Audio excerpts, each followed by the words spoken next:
Jeff, the host of the Gridiron.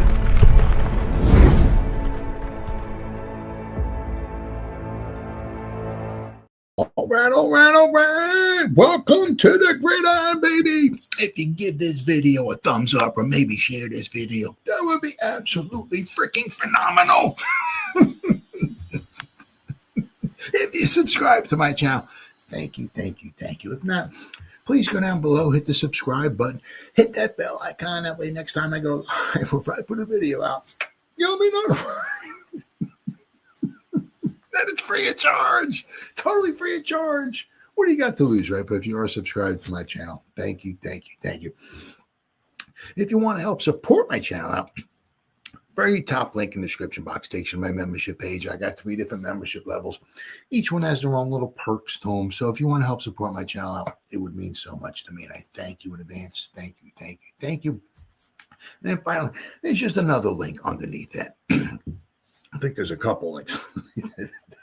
But the one I'm referring to is my Facebook group. It's called the New York Giants, the Gridiron. It's my Facebook group. We have over 9,600 members in the group. It is doing simply marvelous, might I add. Basically, if I'm alive and breathing and if I have internet access, I ain't putting stuff in this group darn near 365. It's called the New York Giants, the Gridiron. It's my Facebook group. Please join it. You will not be dissatisfied. I promise. Well, we made that one more big splash. Weren't quite sure how they were going, obviously. And I was very surprised. I'm very happy, very, very happy with this signing. That gives us options here. Gives us options. I like this. Probably better, than Aaron Rodgers. I mean, if we were talking honestly, Aaron Rodgers, from whatever 5 years ago, plus 6, 7 years, you know what I mean? I'd love to have him, but he's a stopgap. We're not going to the Super Bowl, right? He would be coming in probably at least 30. Russell Wilson's, I think, 21, I think it was, with 10.5 guaranteed. All right, so even if he plays all 17 games, he's only going to get 21. Rodgers was going to want probably at least 30, if not more. So that's just going to drain our salary cap that much faster. Right? We're not going to the Super Bowl. Right. So in the end, you'd still have around the same amount and Rodgers might get you another win, maybe. Right? Then with Russell Wilson. But the thing is with Russell Wilson and even James Winston, I mean, hey.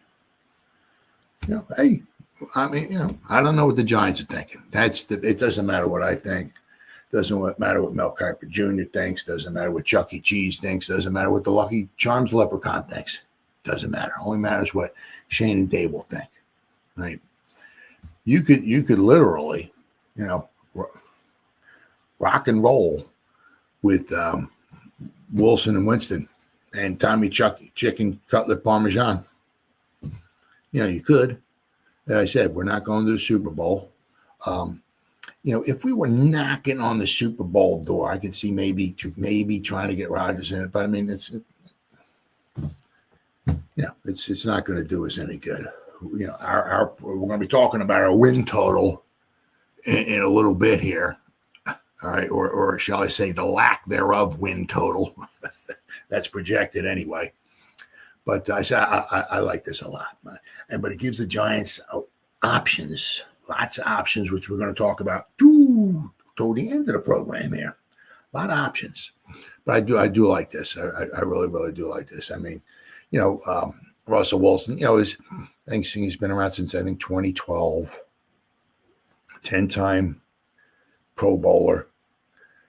He's gone to 2 Super Bowls. Should have won 2 Super Bowls if quite possibly the stupidest call in Super Bowl history was not made, right? The Seahawks would have 2 Super Bowl wins. I'm just playing out simple. I mean, I'm not a coach, never would be a coach, blah blah, all that stuff. But I'm handing it off to beast mode. You know, what I mean, I'm just turning around. I'm not trying to throw. I'm not trying to get cute. Patriots couldn't stop him. He's down with around like the 1 yard line or so. Let's throw a pat. Just hand it off to the beast mode. One of the stupidest calls in NFL history. So anyway, but he brings a lot of experience. He's got a lot. He's got a decent amount going. He's at only 20. I mean, think of this, right? He's half of Daniel Jones. Half what we were paying Daniel Jones. So that's pretty good. That's pretty good. So we got all kinds of stuff here from Russell Wilson here. Despite recent evidence, Russell Wilson may be perfect for the New York Football Giants.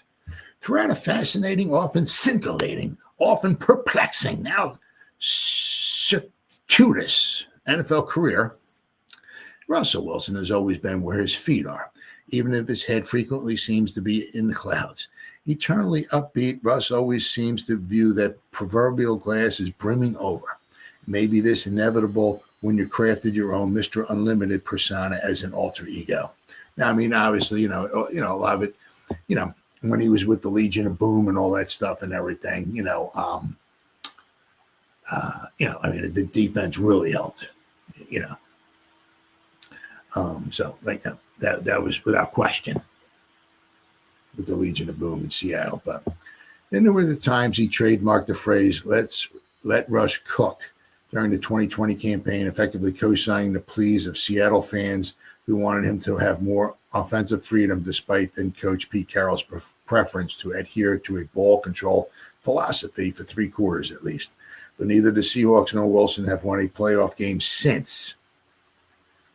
His relationship with the franchise souring to the point that he was a member of the Broncos by 2022. And, of course, unfortunately for him, when he got to the Broncos, Mr. Payton came, and Mr. Payton was not a big fan. So, yes, Denver. Wilson headed east to the Rockies in search of a second ring that would be wholly divorced from his NFL roots in the Emerald City, where the Seahawks' lone Lombardi is often and rightly credited, mostly to its historically good defense, Legion of Boom defense. Wilson naturally wanted to win big for the Broncos, who surrendered a boatload of draft capital to acquire him before subsequently granting him a 5-year, $243 million extension. Oh, my God. Whew. But then, of course, Peyton, was not a big fan of his. And then last year was with the Steelers. It was obvious to many that Wilson, who's 36, had enough left in the tank to help them to another 9 or 10 win regular season. And that was probably about it. Justin Fields clearly the better option if the team wanted to actually invest at a quarterback position rather than go to the patchwork route. Despite Fields' encouraging 6-week start while Wilson recovered from a training camp calf injury, Coach Mike Tomlin clearly disagreed and pivoted back to Wilson. Right. But then, of course, they had that slide. So at the end,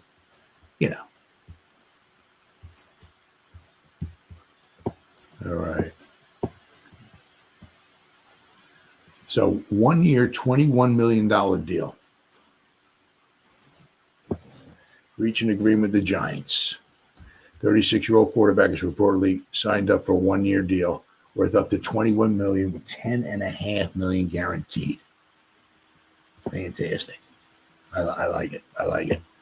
Wilson played with the Steelers on a 1-year, because the Broncos were, it was a veteran minimum deal. Why didn't we bring him in last year for $1.21 million? He was owed $37.79 million from the Broncos. He was owed all of that from the Broncos, and the Broncos still went to the playoffs. Had a great season, all things considered. He said after the season he wants to play as long as possible, reiterating a statement he made in November that he wants to play another 5 to 7 more years. Wilson joined the Steelers in the offseason after being released by the Broncos, but started on the bench in favor of Justin Fields after his calf injury sidelined him at preseason. He was a starter through the last remaining 11 games of the season and a 28-14 wild card loss to the Ravens. Yeah, I mean, that was not a pretty game.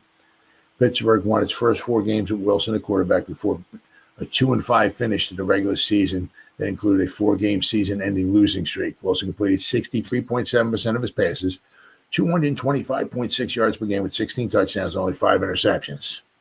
A 3-to-1 interception to touchdown rate. Very, very nice. Let's see. He completed 29 passes with 270 yards and 2 touchdowns and no turnovers during the playoff loss to the Ravens. But, I mean, you also look at it, too. You kind of figure, right, that with Wilson, right, with the – I mean, they didn't – I mean, honestly, when you looked at the Steelers' offense, because I went to their game when they played the Cowboys last season. Right. Yeah, I mean, we were in Pittsburgh, and you look at the Steelers' offense. It was like who's the dog? Who's the number one?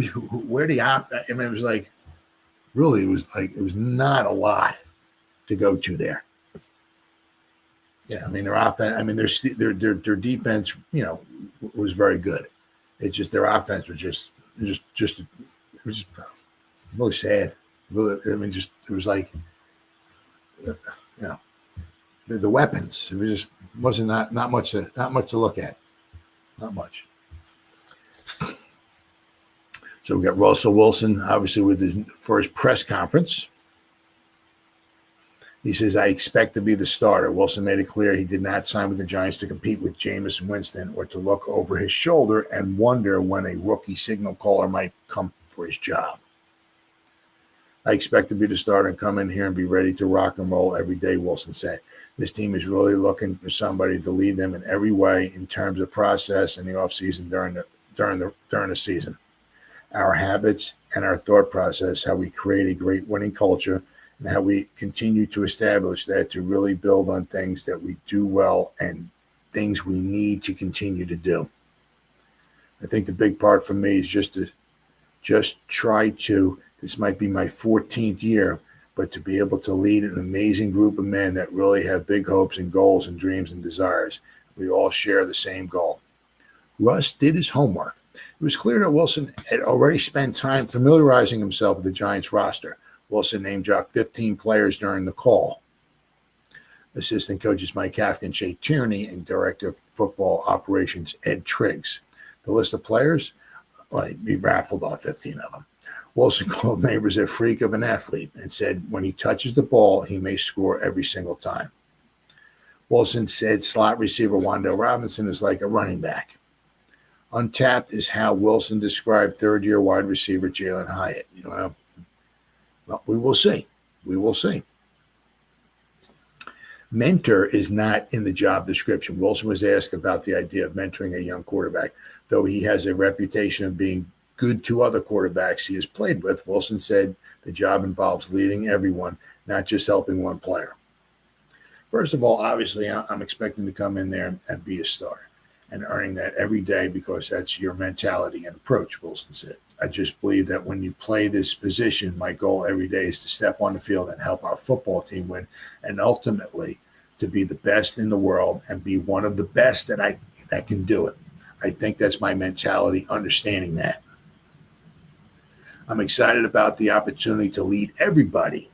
It's not just one room, one guy, one thing. It's the whole organization. I think that's the thing you realize being a quarterback in the National Football League. You've got the best freaking job in the world. You're one of 32. Reality is you're like a CEO of a corporation, the whole process of it all. So you're just not leading one person. You're leading a whole entire fan base too. What if a quarterback is drafted? I think the first thing is you always handle yourself first. Get yourself prepared at the highest level and control what you can control, Wilson said. Part of that is doing everything I can to do my best every day. Then from there, from leading in that sense, everybody else grows with you from that. They learn from you. They see how you work, see your practice habits and mental habits, how you go about it and approach every day. So I'm excited about the opportunity to continue to lead not just the quarterback room, but really the locker room in every way. All right. So then we got two more. I'm playing for Brian Daboll. I think Daboll is one of the most competitive guys. You get to see it in terms of his play calling over the years. So he's coached some amazing guys like Josh Allen, Tua, Jalen Hurts in college and stuff. Just some other places he's been, Wilson said. So he knows about Buffalo, right? He's obviously aware about the Giants, but he's also aware of Daboll in college with Alabama, with Tua and Hurts. There's been some familiar people I know that he knows as well that he's close with. We've been able to bond on that and just the experience of loving the game. This guy has won 5 Super Bowls, I believe it is, being with the Patriots, won a national championship. He's been around greatness and knows what it looks like and sounds like. This guy has been the coach of the year not long ago, a couple years ago. There is a standard that he knows what that looks like, especially offensively, and how he sees the game. I really love that part about him and what he brings to the table. And the rest of the staff as well. Got to spend some great time with the guys like Mike Kafka and Shea Tierney, and I've known for years, all the way back at NC State. I was 18 years old. What I really like about Dave's is just his mentality, his attack mentality. Because one of the things was, especially, what he was talking about, like when he was at, like in Seattle with Pete Carroll. Pete Carroll was kind of like, well, let's try to run the ball, put some passes in there. Okay, now if we're behind at the end of the game, might open it up a little bit, right? Let's get some passes down the field, right? But it's kind of like the Parcells kind of way. Right, let's try to control the clock, keep our defense, keep us in the game. Right, we'll try to run the ball, protect the ball. Right, not go out and try to get crazy, nothing like that. I said if we need to open it up later on, okay. But that was one of the things that Russell was kind of complaining about. Let's we got some weapons. Let's throw this freaking ball. But Pete Carroll was kind of like didn't want it that way. 3-14. Wilson, of course, joining a team that was terrible in 2024, 2023, too. He's embracing the challenge. First of all, I watch the talent and the guys that make plays. That's a huge thing. Second of all, I think Daboll is a tremendous football coach, Wilson said. It's funny how people forget sometimes how great of a person or coach the person is over some tough times. I think the guy just won Coach of the Year not too long ago. Sometimes I love the underdog mentality as well. I think that's kind of been my approach every day of my life. I don't know, maybe being 5'11", he said he laughs. I don't know what it is. A lot of people tell you when you can't do something, but I love challenges. I love adversity. I love all that stuff. I think the best part is just trying to bring us to the other side of winning and what that looks like. Now, I mean, obviously one thing is obviously for sure, right? He's been a winner. Okay, without question. He knows what it takes to win a Super Bowl. What winning is all about. And I certainly think he's a little bit of an upgrade over Daniel Jones.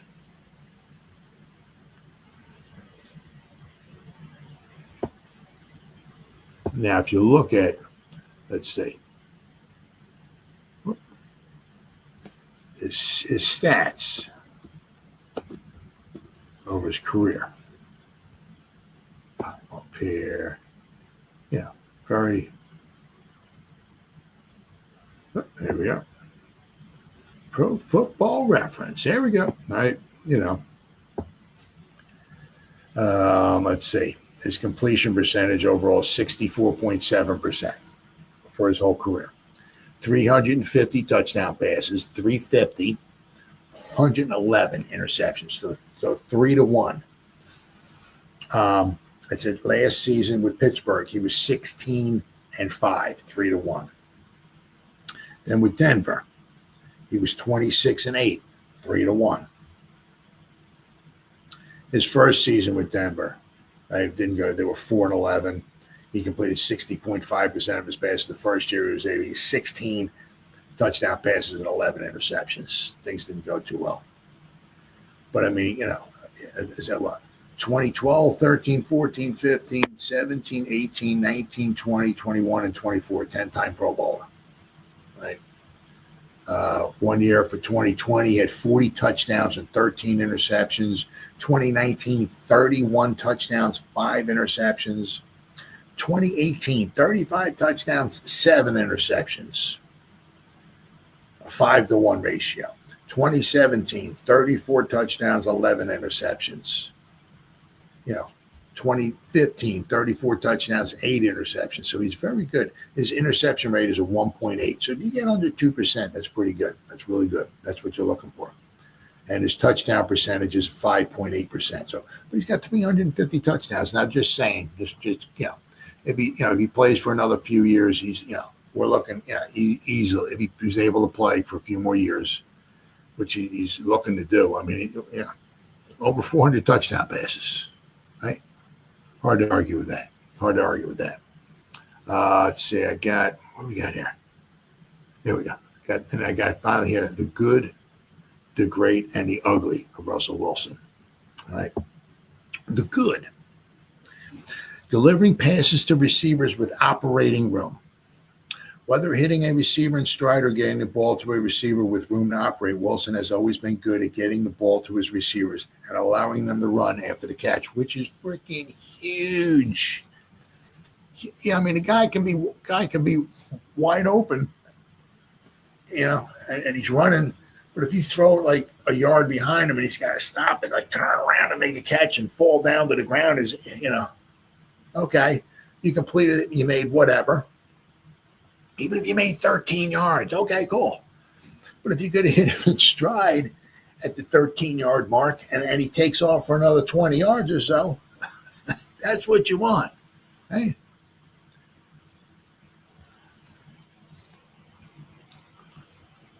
Let's see. This is a product of his pre-snap processing ability and his accuracy. If you show Wilson your hand too early, he will carve up your defense. That gives him the best chance of getting the ball out of his hands quickly and confidently. When he plays with that confidence, he is one of the most accurate quarterbacks in the NFL. He gets the ball out quickly and into the hands of his receivers so that they can collect those hidden yards that always make Wilson's statistics look better than they feel at the moment. There is no doubt that receivers can make something happen when they get the pass, especially in stride, right? The great of Russell Wilson.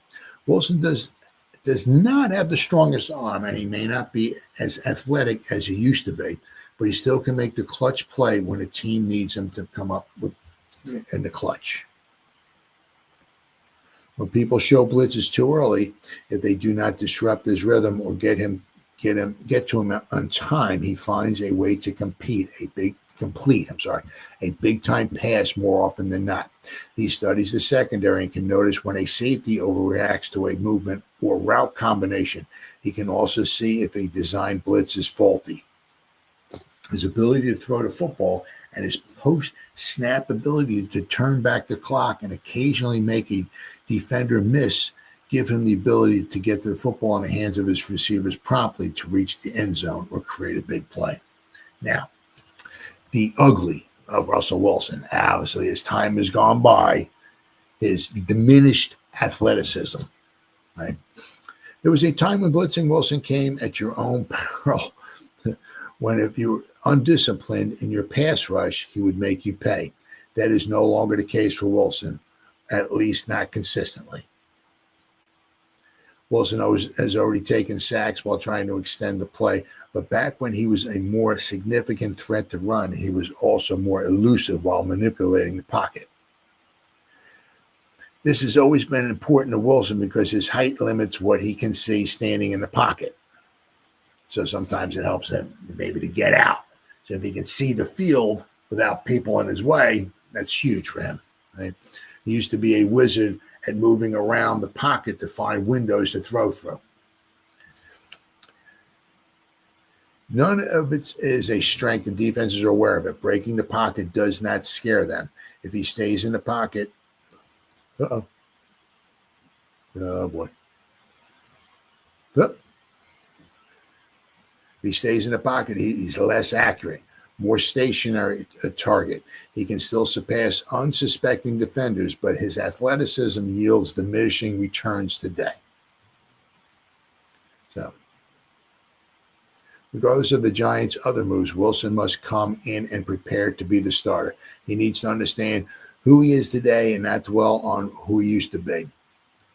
He should focus on identifying where he can most successfully move this offense down the field and into the end zone. Accuracy will be a premium for Wilson. Get these perimeter weapons, the football, in position where they can run after the catch. They will unlock another level of performance for that unit, giving Wilson a chance to get hidden yardage in hopes of impressing enough to remain the starter in 2026 or set up another payday in 2027. So, once again, we're going to talk about this, but I mean, this really gives the Giants some options without question, really. Especially because you got Wilson and you got Winston, right? And the Giants are still not letting, what do you say, grass grow underneath their feet, shall we say, right? Now, they brought back, right? They re-signed Deontay Johnson. Now, unfortunately for this young lad, he got injured early last season, right? But once again, right, another good quality player on special teams. You'll notice what the Giants are doing. A lot of these guys, a lot of these cheaper guys that they're bringing in, these backup guys, right, that don't expect to be a starter, okay?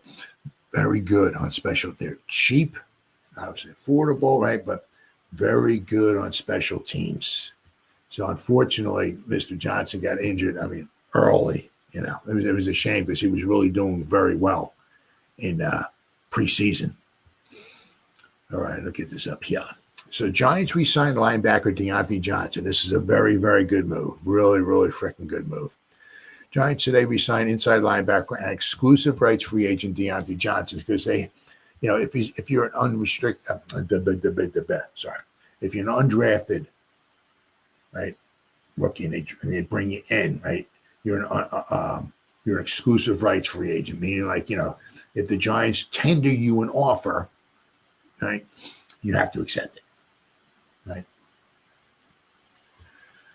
So, let's see, Johnson, 6'2", 230 pounds, played the final 2 games of last season after spending the first 16 weeks, unfortunately, on injury reserve with an ankle injury suffered in the preseason opener. So basically, he missed a freaking whole year because of an ankle injury. I don't know what the heck it was exactly, but it was a shame. It really was a shame. He made his NFL debut in Giants' Week 17 win over the Colts and racked up 10 defensive tackles and 1 special team tackle in the season finale. Now, we're going to look at his PFF grades for that particular game. He got a bunch of tackles. He didn't grade out real well, but according to PFF. But he made 10 tackles on defense. Johnson spent the entire 2023 season on the Giants practice squad after joining the team as an undrafted rookie. He performed impressively in 2024 training camp and recorded 4 tackles, 2 for loss, and a sack against the Lions on August 8th before spraining his ankle. Prior to the NFL, Johnson played in 57 games over 5 seasons at Toledo, where he recorded 273 tackles, 115 were solo, 22.5 tackles for loss, 6.5 sacks, 9 passes defense, 1 interception, 2 forced fumbles, and 3 fumble recoveries.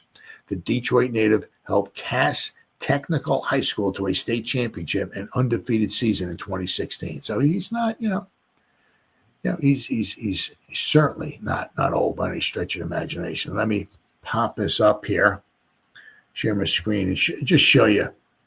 I got to find it here. I got 3,000 tabs open up here. Oh, there we go. All right, share this and just show you real fast. Kind of like what. All right, so now this is okay. This is his special teams. Okay, now obviously, just from last year, right? He mentioned he spent all of 2023 on the practice squad. Okay, so what is he? 6'2". Oh, they don't have his date of birth here, but I mean he's young. Yeah. right? If we can get somebody like him to hang around on the roster, that'd be fantastic. But once again, somebody really cheap, right, who can come in and play special teams, right? But they said, you'll see the special teams here. All right, he played a grand total of 28 special team snaps, graded out of 77 overall. Had a fantastic, right? 77.3. And if honestly, if you grade out in the 70s on special teams, that's really good. You'll notice is that the Giants are bringing in a lot of players who grade out very well on special teams, very well. So I'm not saying we're going to be a top 5 unit or anything like that, but the Giants should have a nice special teams. Because they've really paying a lot of attention to that. And the nice thing with that is you don't have to go out and spend $35 million on a special teams guy. You can bring in guys like this, right, who want to play on it real cheap and can do a real good job. I said 77 points. Just once again, it's only 2 games. That's all he played in his whole career, NFL career. Okay, but 77.3 is really, really good. Now I'll just show you his what he graded out on defense. Now once again, this is PFF. That's all I'm going by here. All right, let's see where we at here. Defense. Now it was not super spectacular. He played against the Eagles. Now once again, he had 9 tackles. They had 9 tackle, 1 assisted tackle. He had 1 total pressure. He had a hurry. Okay, but now once again, that is here too. Okay, keep in mind this was against the Eagles backup team. Right, they didn't have all their starters in there. Right, I don't even know if they had any starters in there. But his tackling was very good. But his overall grade, his coverage, I think, is maybe what brought him down a little bit. His run defense wasn't too bad. His pass rush, but overall, his 1 game against the Eagles, 37 total. He graded out at 48.8, right? But if you think about it, right, he had, according to that article, he was in on 10 tackles, 37 snaps, 10 tackles. So at that rate, if he played the entire game of about, say, 70 snaps, he would have had almost 20. He would have been almost on 20 tackles. So, he's in wasn't even 40 snaps he was out there, and he was in on 10 tackles. That's pretty good. Now, as I said, I'm not exactly sure. I certainly don't want to say, I broke his tape down and I looked at this and I looked at that and all that stuff and everything. See where he went wrong and everything. But, he certainly did not, once again, according to PFF, he did not grade out extremely well.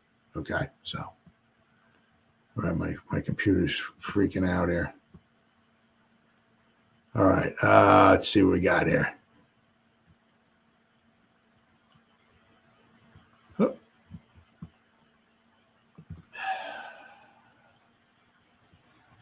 Where are we at? Oh. Okay, let me stop sharing my screen here. Okay, here we go. So, but I mean, I think it was a very good signing for the Giants, bringing him back. Now, once again, we sign doesn't mean he's on the roster. He can wind up spending time in the practice squad once again. But, he did do pretty well in his short time in training camp. Now, as I said, I wasn't at training camp, so I don't know. But I do remember, seeing reports or whatever that he was doing rather well. But he got injured first game of training camp, and he was out pretty much the whole season. So keep an eye on him. Really keep an eye on him. That's for sure. All right, now, this is kind of funny, right? So, unfortunately, I mean, you got to play the games, right? Any given Sunday, all that stuff, right? But apparently, even after the Giants signed these 2 quarterbacks, it would have been interesting. I don't know what happened if the Giants brought in Aaron Rodgers, what their win total projection would have been. But apparently, the Giants win total projection for 2025 is at a historic low. Apparently, we're going to lose like minus games. Somehow we're going to, I don't know. I mean, I don't know. I mean, there is no love absolute no love whatsoever for the New York Football Giants this season. This is, whew, this is. But if you look at, it's we don't have an easy schedule. I don't understand. It's like you're the worst team. They give them the worst. The hard. It's like, where are some of the easy games at? Not saying we'd win the easy games, but it's like, who we playing? It's easy, right? So we got this here. The quarterback additions that the Giants have made have not increased the New York Giants' projected win total. This is. When Brian Dable and Joe Shane took the New York Giants to the postseason in 2022 for the first time in a long time, everyone thought that things were finally going to turn around, except that since then, the Giants have done nothing but go downhill in dramatic fashion, culminating in the ousting of Wink Martindale and the eventual release of Daniel Jones. The release of Jones is what has the Giants in their current predicament at the quarterback position. They decided to retain Tommy Chicken Cutler Parmesan, a hometown favorite, and in the last week, they've added veteran quarterback Jameson Winston and Russell Wilson. That hasn't slowed down their discussion about the quarterback spot, nor have they said if they will also draft a quarterback next month in the 2025 NFL Draft. The quarterback position is by far the most important position on the football field at any given time, which is why every NFL team is constantly on the lookout for their next franchise quarterback. Even if they house a solid starter, the future always comes faster than you think. You got that right. The problem with the Giants' approach is that what they're doing isn't helping their team. Aiding both Wilson and Winston did absolutely nothing for their betting odds of winning in 2025. The Giants' win total opened at a league low 3.5 wins. Are you out of playing 17 games? Were projected to go whatever 3.5, and what would that be? 13.5. Basically the same record we had last year. It was a league low 3.5 wins over at ESPN Bet. It remains at 3.5 wins after the acquisition of Russell Wilson. So it didn't make it any better. They opened a league low and added personnel thought to improve their roster, only to find that those additions didn't do much, at least on paper. They didn't. Everything changes in the fall when the players actually hit the field. That's true. The thing is, Dable and Shane have to do better in 2025 if they want to keep their jobs. Following a 3-win season with a 4-win season is not an improvement. No, it's not. Especially when you've added veteran quarterbacks to the ranks. The Giants want to have a season that they consider successful. They've got to win more than 50% of their games. And right now, it's still not looking good. Well, if they can go from 3 wins, you get them at least get to around 7, somewhere around there. To me, and doubling their wins, at least doubling their win, that would be huge. That really would be huge. But the draft class is less than a month away, and what the Giants do in Green Bay will alter the perception of what to expect in 2025. For the Giants' sake, Shane and Dable better draft well. You got that right.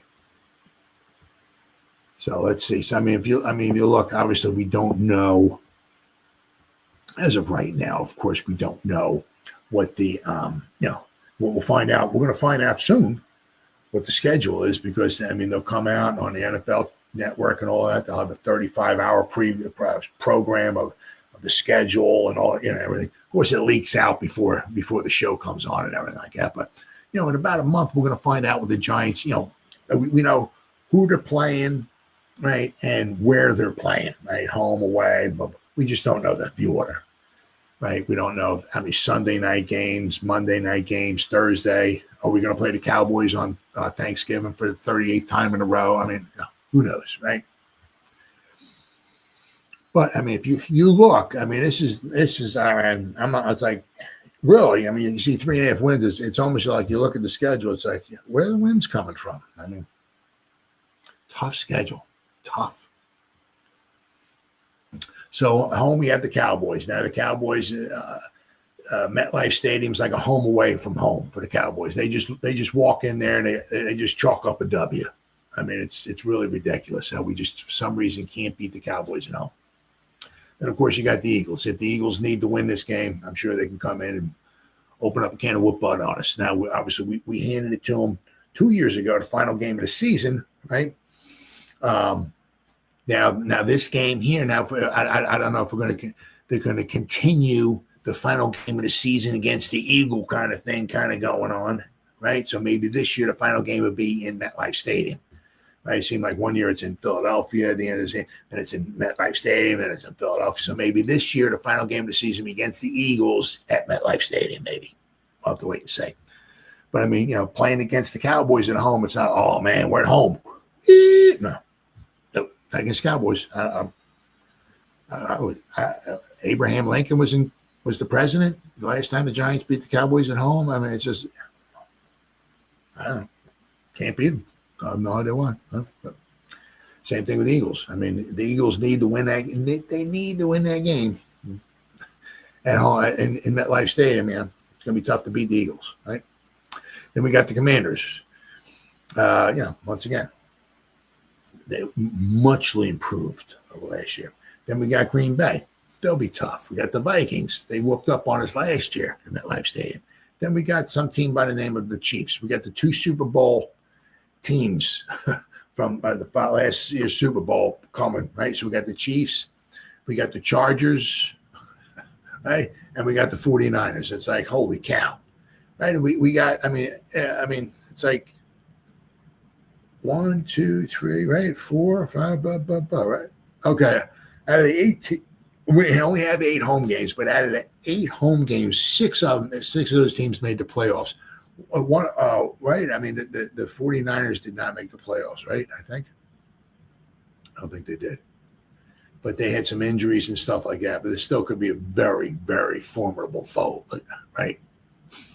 Then away, we got to play the Cowboys, right? Got to play the Eagles. Got to play, once again, of course, we play the Commanders. Now you got to play the Bears. Now, the Bears last year, was very, very interesting. If they ever had any decent coaching, they could have got themselves quite a few more wins last season. It was just one of those seasons for the Bears. So, it's not going to be easy going to Soldier Field trying to win that game, right?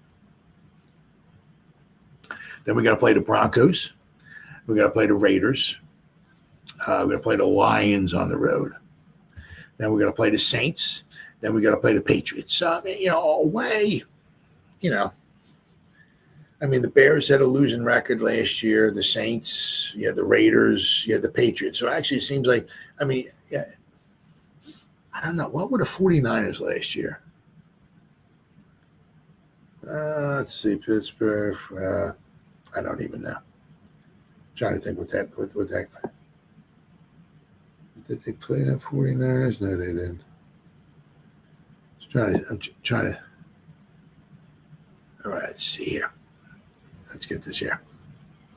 2024 San Francisco season. What were they?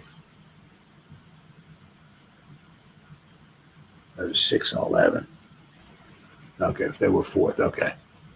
But I mean, they had been to the Super Bowl and to the championship games years before. It was an off season for them last year. But I mean, honestly, if you look at, whoops. We got to play the Cowboys. Like I said, we got to play the Eagles, who had a winning record, went to the playoffs. Well, they won the Super Bowl. The Commanders, who went to the championship game. Green Bay had a winning record. These are their home games. The Vikings, a phenomenal record last year, right? The Chiefs, they went to the Super Bowl. And the Chargers went to the playoffs. So 6 of the 8 teams that are coming to MetLife Stadium, all right, had winning records last season and went to the playoffs. 2 of those teams went to the Super Bowl. Of course, then you got the Cowboys, are one of the teams that had losing records, but the Cowboys, MetLife Stadium's like a home away for home for them. And the 49ers, if they can rebound, right, they certainly can be a formidable foe for us. So some of our away games are a little easier. I don't want to say too much, but I mean, the Bears had a losing record. The Patriots had a losing record. The Saints had a losing record. The Raiders had a losing record, right? And the Cowboys had a losing record. So out of our 9, okay, so out of our 8 home games. 6 of the 8 teams had winning records. Out of our 9 away games, so we got 1, 2, 3, 4, 5. 4. Only 4 of the 9 away games, those teams had winning records. So some of the away games are, I don't want to say, are against some easier opponents, but they're away games, and we got 9 of them. It's not like we got 9 at home and 8 on the road. It's the other way around. So, it's going to be a tough schedule for the Giants this year. Really, really going to be tough. But I'll tell you what, boy, we really upped our secondary. Secondary really got, and we added to the quarterback. I'll take Russell Wilson and Jameson Winston and Tommy Chicken Cutlet Parmesan. I'll take that trio, because I'm going to talk about the quarterbacks in just a second here, over Daniel Jones, Timmy Boyle, Drew Lock, Tommy Chicken Cutlet Parmesan. What we have here, I'll take over what we had there, and it's cheaper too, right? Because you figure between Russell Wilson, Jameson Winston, and Tommy Chicken Cutlet Parmesan, you're looking at like $25-26 million, possibly. That's if Russell Wilson gets his whole $21 million salary. You look at just Daniel Jones was like $40 million. So, so we'll have to wait and see. But it's not an easy schedule.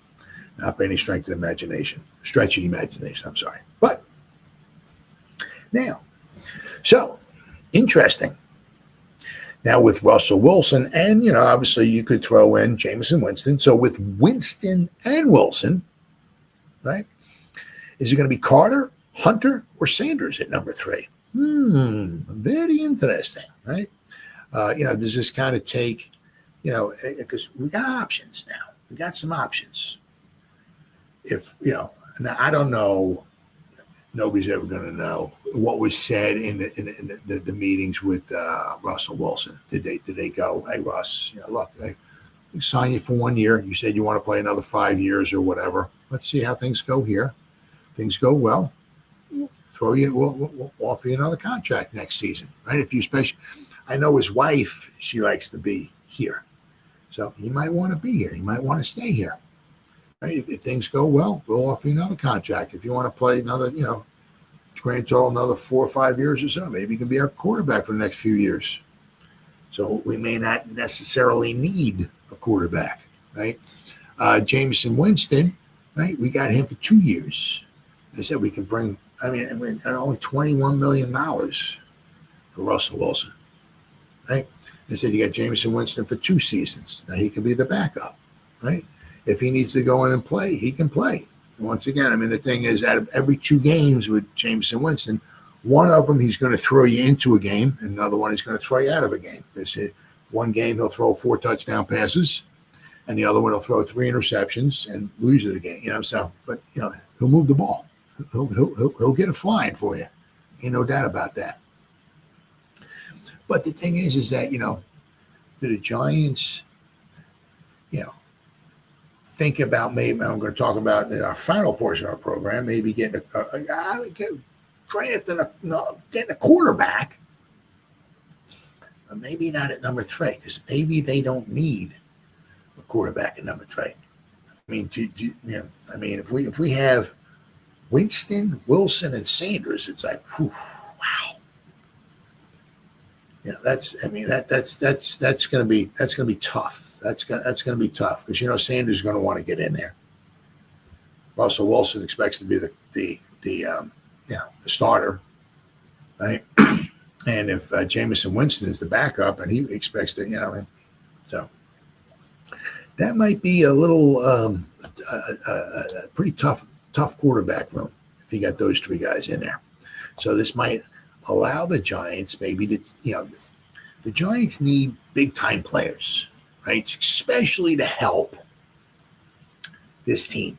They need players without question. They need guys that plug and play like Malik Neighbors. Wind the frickin' guy up, put him on the field. We'll see you, buddy. We'll see you after 17 games. Go get him, Tiger. That's what the Giants need. They need a Carter. They need a Hunter. They need somebody who can just wind him up, put him on the field. We'll see at the end of the season. Go get him. Go get him, champ. I mean, that's what they need. They need some starters, right?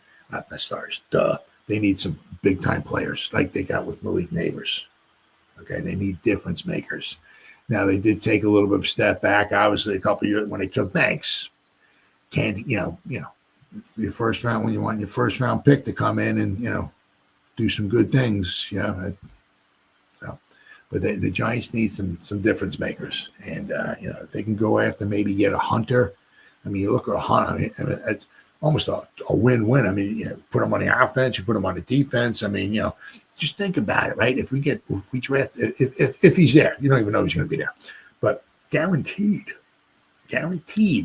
almost, from what I hear.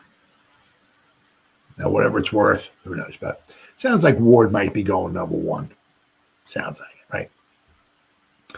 So if that's the case, right, guaranteed 2 of the 3 will be there: Sanders, Hunter, or Carter, right? So if you're not enamored with Sanders, right, Hunter or Carter is gonna be there, guaranteed. Now, so if somehow Hunter falls to us at number 3, I mean, just think about it. You're getting a twofer. I mean, you might have to let it play out. What side of the ball is he going to play on most of the time? Is he going to be on the defensive side? Is he going to be on the offensive side? Is he going to put? If you're going to make it 50-50, let him get whatever, 25 snaps on defense, 25 snaps on offense. Possibility. I mean, if you want to go 4 wide, right, or maybe put him in instead of maybe pull Slayton out for a few plays, put him in. You got to go 4 wide, put him in there on offense for 25 plays, put him 25 plays on defense. Like if you're going to put it, like, say, I don't know, whatever, a dime package in there, something like that. If you want 4 cornerbacks on the field, right, you get 2 safeties and 4 cornerbacks. Right, you put him in there for 25 snaps, right? Let him play out. And that way, if Banks doesn't work out, and if you don't keep Banks around after 4 seasons, now you got a Debo, you got Phillips, and you got Hunter. I mean, right, and then you got Holland and you got Newman as your safeties. Nice. Or as I said, I mean, we need somebody on the island. We need more threats, obviously. Don't be a rocket scientist to figure this out, but the more threats on offense you have, obviously, the better. We got Malik, right? But can we get somebody else in there? Man, that would be huge. I said, let's not forget about Carter, right? You can never have too many edge rushers, never. Right? I mean, if Kayvon gets injured, if Burns gets injured, or one of those guys gets tired, need to come out, you got Golston, but you got Carter in there, You talk about a NASCAR package. Wow. If you have Sexy Dexy in there and you got Kayvon, you got Burns, you put Carter in. Whoo, Lord child. Mm-hmm. That's a nice NASCAR package right there. I mean, that's what the Giants need. They need big time players, and their second round pick. Get somebody else, plug and play. Right? That's what they need. Let's see. Let's see. I think we can. Where are we at here? Oh, my bad.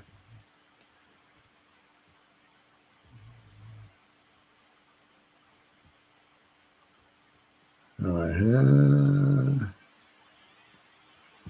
Okay.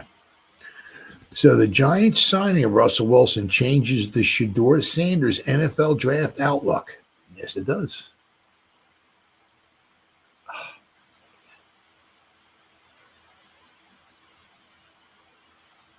And also, don't draft a quarterback first. Giants let it ride with Russell Wilson and Jameson Winston. Giants, at very least, will be more entertaining in 2025. However, far he might have fallen from his peak. Russell Wilson can still win games with a decent roster around him. and he has demonstrated that last year. Jameson Winston will be a media darling, providing midweek sound bites and game day viral moments. If pressed into action, we know he can heave a touchdown, an interception, or two. You got that right. For those reasons alone, the Giants' decision-making this week makes sense. The brain trust of General Manager Joe Schoen and Brian Daboll signed Wilson to a two-year, $8 million deal over the weekend. They followed that up, obviously, with signing Wilson to a one-year deal, $21 million, $10.5 million of it's guaranteed.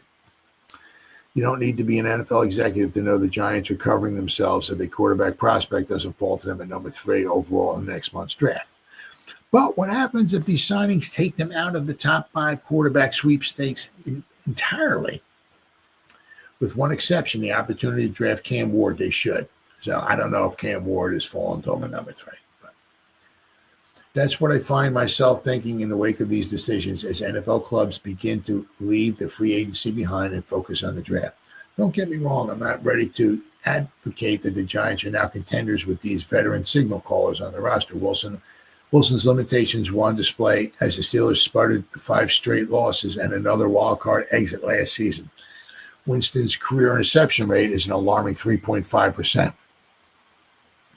Still, it's not hard to imagine the Giants being an improved team in 2025. Wilson's performance in Pittsburgh might not have been inspiring, but 10 wins is a world away from what we've seen in New York recently. 10 wins in New York would buy Schoen and Daboll another year of job security. You got that right. Giving them time to give the quarterback dilemma a more long-term answer. And that's the most pressing issue in New York, isn't it? The seats in the Giants front office are piping hot, judging their record from being 9-25 over the past 2 seasons. Not to mention owner John Mara's blunt attitude about where things stand. This is a team that needs to flirt with success or relevance at least, if it's going to avoid yet another overhaul in 2026. Despite all of that, half of the NFL community will expect the Giants to be in the mix for a quarterback with that number 3 overall pick. But whoever wrote this article says, I don't buy that. It makes sense. Not this year. At this point in the draft cycle, I'm buying what's being sold about Ward. If it feels like a near lock that Ward is going to go number 1 overall 1 month from now. And I don't think Tennessee is going to trade out of that pick. First overall selections don't come around often, and Ward is good enough to take a chance on, even if he's not quite the same caliber of quarterback prospect we've seen taken in that spot recently. But that obviously complicates things for the Giants. The Browns sitting above them with the pick number 2 are equally desperate for a quarterback and could take Shedeur Sanders right in front of them. Or even if Sanders falls to the Giants' laps, that presents an agonizing decision. Sanders is a first-round talent and a clear-cut second-best option in the quarterback class. He's also universally regarded as a lesser pure prospect than Penn State's Abdul Carter and his Colorado teammate Travis Hunter, despite playing the more valuable position. New York wouldn't be the first team to reach for a lesser prospect at a more important position, but I just don't think it's necessary in 2025. Not with a player of that caliber, potentially 2 of them available. Giants roster is better than many might admit. The defensive front is strong, especially when Dexter Lawrence is healthy. The additions of Paulson and Debo and Javon Holland should help the back end. Malik Neighbors is a superstar in the making, and Tyrone Trace emerging as a playmaker and running back. The offensive line could be decent if Andrew Thomas actually stays healthy for a full season. That said, it's hard to imagine that is a team that's ready to make a run at the NFC East, much less hang with the conference's elite. If anything, taking a quarterback too quickly helped create the Giants' mess over the past few seasons. The Giants are 32-67-1 since they drafted Daniel Jones, number 6, in 2019, a move that was met with immediate skepticism. Notably, their only good season during that stretch came when Daboll arrived in 2022. I'd like to see Daboll do something similar if he's going to keep his job beyond 2025. Wilson has his flaws, such as his inability to push the ball downfield, but he has thrown 42 touchdowns the past 2 seasons while taking good care of the ball, which is huge, right? Let's see. See, the Giants also own pick 34, 65, 99, and 105. In the draft's early going, they could use those slots to solidify the interior of the offensive line and continue to beef up the defense. They could even draft the quarterback of the future with another selection, perhaps Alabama's Jalen Milroe or Louisville's Tyler Shaw. Shaw? I believe it is Shaw. Could be their guy, the number 34. Point being, it doesn't have to happen with the number 3 overall pick, and it doesn't have to stop them from being competitive with a veteran quarterback, whether it's Wilson or Winston. Let's be honest, both might get their chance to start before it's all said and done. But let Shane prove his team-building acumen next month, and let Dable prove his coaching chops in the fall. The quarterback issue can be solved in 2026 with what's expected to be a stronger crop of prospects. So keep that in mind. For now, let the focus be on building a stronger overall team, which now means leaning on Russell Wilson and Jameson Winston in 2025. Now, the thing is, right, I said that they need,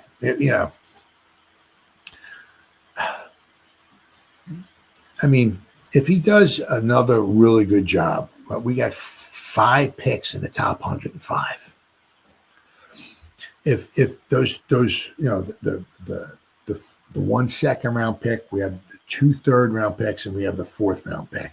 If he knocks it out of the park with those 4 picks, okay, I can maybe see, maybe if Sanders falls to us at 3, right? The thing is that, Sanders is not going to help us win in 2025, right? He might certainly get some excitement going, but he's not going to help us in 2025. What would help us in 2025 would be getting Carter or Hunter, one of those plug-and-play guys. I mean, you find if Bowen can't find a spot for Carter, we'll see you later, Bowen. We'll get somebody else in here who can. Right? If Hunter falls to us at number 3, you put the guy in the offense, you put him on the defense, either or both. I mean, that's what the Giants need. That's what's going to really, right now, this season, that's what's going to help them get some extra wins. A superstar, without question. So, I said, I don't want to say guarantee, but, because, stranger things can happen. Hunter could go 1, Carter could go 2, and all of a sudden, the Giants are like, oh my God, we got our 2 quarterbacks. So then maybe you take Ward. I can see that. If you go to PFF, I mean, they have Shedeur Sanders is like, I don't know, I can't remember. I think he's like the 30-something or 40-something ranked player coming out in the draft. There's so many guys ranked above him, according to PFF, right? So might be a bit of a reach to take Sanders. But as I said, if we take Sanders, he's not going to help Shane and Dable this season. He's not going to happen. And we need a superstar. We put in there. And I said, if the Titans take Ward at number 1, which it just sounds like that might wind up happening, you're guaranteed the Giants, right, to have either Carter or Hunter fall into your lap at number 3. And I think, for me anyway, I think that would be the best thing. Take one of those guys. I mean, I said that's what they certainly need that. But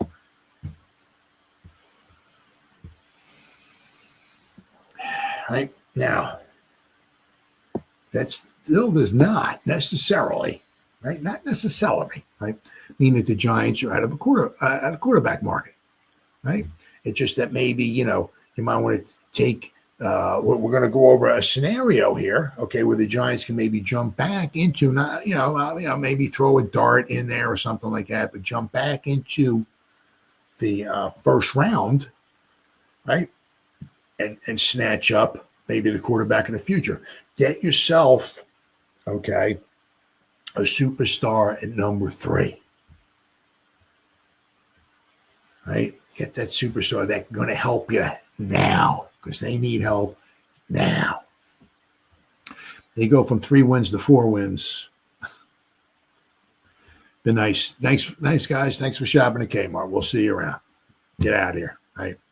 They got to go from 3 wins to, they got to at least double. We're looking at 7 wins. That would be, that would be helpful, right?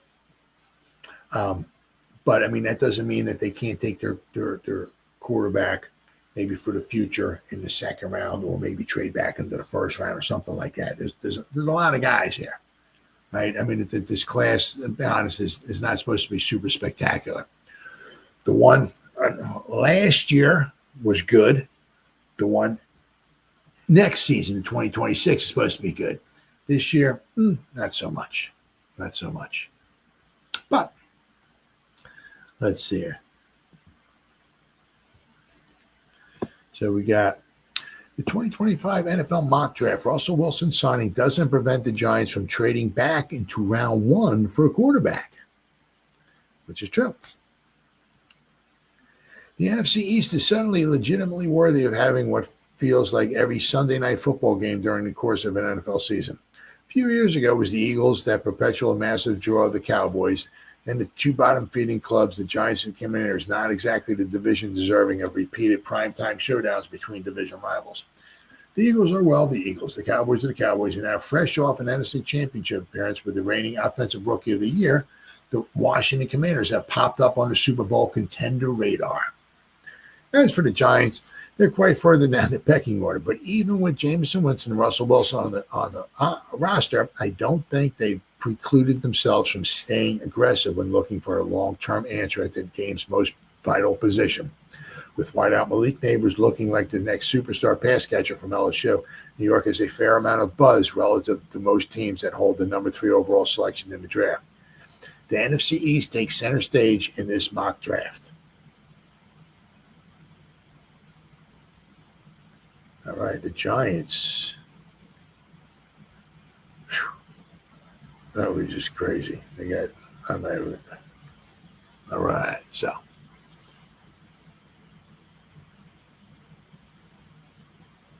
All right. The Giants are not completely out of the quarterback market after drafting Russell Wilson. Ward is expected to go to number 1 overall to the Titans, or whomever they trade that pick to. I don't know if they're going to. Cleveland is also said to be seeking to trade out.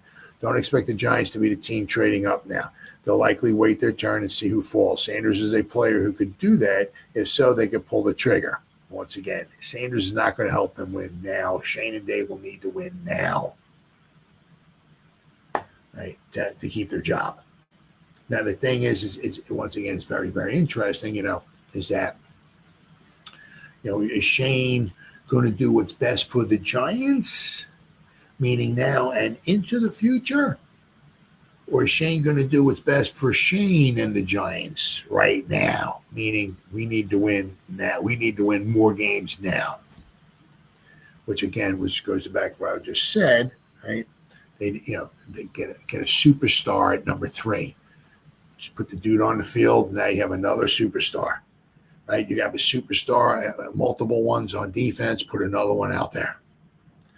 You got a couple superstars on offense. You got Malik, right? You got Andrew Thomas, if the guy can actually stay healthy. You put another superstar, maybe a Hunter, right? Right? You need superstars, right? Or is he going to do what's best for the Giants organization, whatever, right at it and down the road?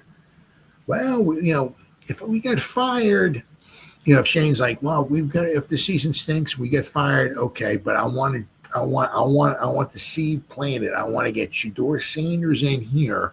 He's not going to help us, me, my regime, my time. He's not going to help me. But after I get fired this season, I'll be able to sleep well at night knowing I got the Giants, their quarterback for the future. I'll be able to rest easy. I won't have a job. Okay. Neither will Brian Dable. Right, but I'll sleep well at night knowing that I helped the Giants for the future. Oh, right. Is that what he's going to do? Or is he going to help? I love me some me. I want to help me. So. Right. With Wilson and Winston in the fold and DeVito as the emergency, there is no room for a rookie this year. The plan was to develop a rookie this season. There's no room to do that now unless they dump DeVito or carry 3 quarterbacks and send DeVito to the practice squad or release him outright. Both Wilson and Winston have boom or bust potential, though. This is a quick fix by a team that has his back against the wall. There was a slight possibility that Ward could fall to them at number 3. There's little chance of that happening now after Monday. Either the Tennessee Titans will take Ward at number 1 or a team will trade up ahead of the Giants and select them. It is conceivable that the Giants may not take a quarterback at all in this draft. They can simply take the best football player that falls to them at number 3 and perhaps position themselves for a move up for a quarterback in next year's draft. But the rumors of Sanders and the Giants keep running hot. Well, we will see. General Manager Joe Shane and co-owner John Mara told the media earlier this year that quarterback was the team's top priority this offseason. It looks as if they weren't kidding. They may have overcorrected the problem. However, they have gone from an empty room to a fairly crowded one that may not be finished furnishing. So, let me show you here, though. I got the it's the NFL draft chart. Each position is assigned a certain amount of points. So the Giants, according to this chart, can easily jump back into the first round, without mortgaging their future. And I'm just saying, you don't know how far. I mean, it's the same thing with last year with Panex and and McCarthy and all. It was all of a sudden, it was just like, oh my God, what was it? 13 out of the first 14 picks for quarterbacks. It's like, what's going on here? You don't know. I mean, you're not going to get 7 out of the first 12 or 13. That's not happening, right? But where's Dart going to go? Is one of these crazy mad, quarterback starved teams going to draft Dart at number 12 or something? You don't know, right? You don't know. But let me show you. Show you where the Giants could trade up their second round and a third round back into the first round, and give the Giants. We'll give the Giants 2 first-round picks, right? They would still give them a third-round pick and a fourth-round pick. And they can get to jump back into the first round, grab a quarterback, have that quarterback for 5 seasons on the cheap, right? So, all right, gotta give me a second here. All right, share screen. All right, I gotta see where we at here. Oh, there we go. Okay. Now, the Giants are highlighted in the green, okay? So, let's make this a little bit bigger. All right, there we go. Okay, so now if you look here, we know the Pittsburgh Steelers, they are quarterback needy, there are other teams, like where are they at here? The Raiders at number 6. Are they going to take Jackson Dart at number 6? I mean, if Sanders might fall to them, for all we know, they might take Sanders. That's possible. The Jets could possibly use a quarterback, maybe, right? Maybe. New Orleans needs a quarterback. Indianapolis. Let's see. Arizona, you're not so sure, but I mean, you look at Pittsburgh at number 21. Pittsburgh could use a quarterback. Because they don't have Fields, they don't have Russell Wilson anymore. They could use a quarterback. They're trying to get Aaron Rodgers in there.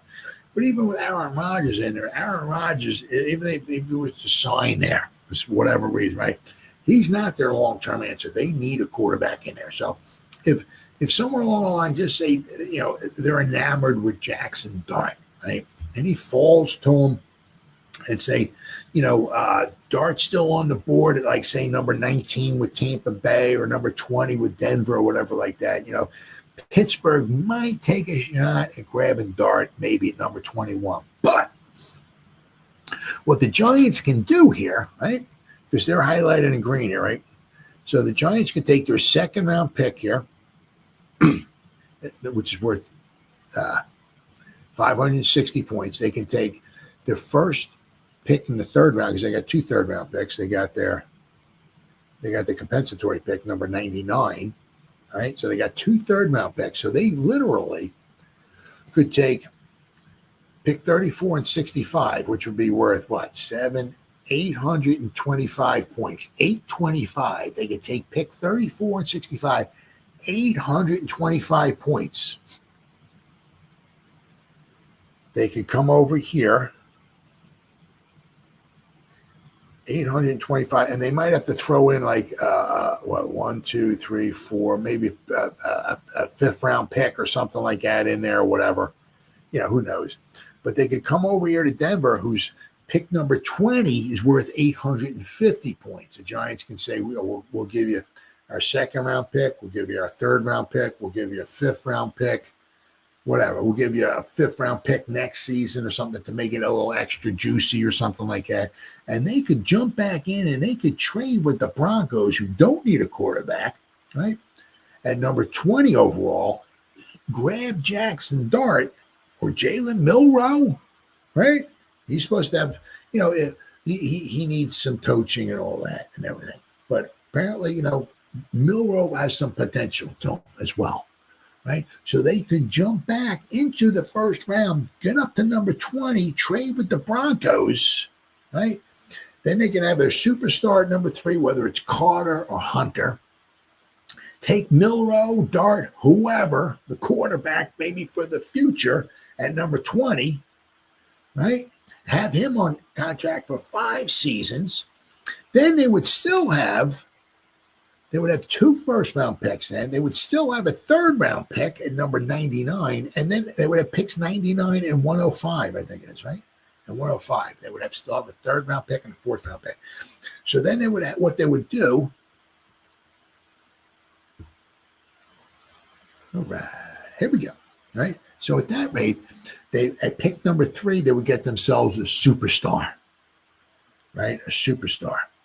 It depends upon how far back into the first round they jump. But you can see if they trade their second and their third, and maybe a fifth next season or something like one of the later round picks, they could jump back into the first round.